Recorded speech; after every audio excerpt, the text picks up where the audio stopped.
Systems thinking, a way to maximize program effectiveness. Systems thinking. Maybe you've heard of it, are doing it, or you've heard that you should be doing it. What is it, and what does it mean for the senior manager? Let's start by looking at what a system is. A system is any kind of entity that is made up of parts that interact. Together, these parts and their interconnections create a whole, which in turn produces some kind of result. Using a systems perspective is important because it helps us to better understand what helps or hinders the success of health interventions. Here's an example. Meet Suzanne. Suzanne is a senior manager in a large regional health organization. The high rate of obesity is an issue in her community, and she's been mandated to address this problem. Her first instinct is to develop a program to get more people active. But what is realistic to expect from this approach? Systems thinkers believe that viewing a program like this, apart, in isolation of the larger system within which it operates, the whole, tends to ignore other aspects that might influence its potential for impact. Why? Research tells us that obesity is the result of a combination of many physiological, psychological, social, environmental, and economic factors that all interact with one another. For example, at the individual level, there are issues such as human physiology, exercise habits, food choices, and one's occupation. But beyond the individual, there are other factors at play such as the local built environment, quick and easy access to junk food, and larger food industry practices such as trends in portion sizes, sugar, and fat content. The interaction of all these influences make obesity the product of what we call a complex system. If Suzanne were to use a systems approach, she would realize that relying on simple linear cause and effect solutions for one program would ignore those interactions and likely fail.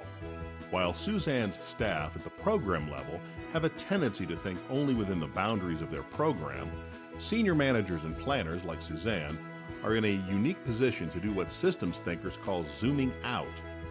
Zooming out considers how other aspects outside of a program's traditional boundaries, both within the organization and beyond, might influence the success of the program. By zooming out and looking at the influence of other interventions, policies, structures, patterns, and norms in the broader system, Suzanne is better able to strategically consider other values and perspectives and the interrelationships among each that may impact obesity rates in her community. In doing so, she can identify more powerful leverage points outside of the program that have the potential to facilitate and support changes in obesity. Leverage points are places within the system that can be tweaked in a way that supports greater impact. For example, are there actions Suzanne and her team might take that could increase the community's access to opportunities for physical activity? While some leverage points are within Suzanne's capacity to change, others will be beyond her control. However, it will still be useful to be aware of these as she plans for the program. Adopting a systems view won't change the boundaries of this program, but it will expand the boundaries of the evaluation. By recognizing the importance of the different perspectives and values of those outside the program and the interrelationships throughout the system, Suzanne can ensure that the evaluation is framed in a way that captures the key boundaries, diverse perspectives, and interrelationships that serve as important leverage points in the system. Of course, Suzanne's budget won't permit an evaluation of the entire system, but she can ensure that any evaluation she commissions will provide her with more strategic direction on how to effectively address obesity within her community.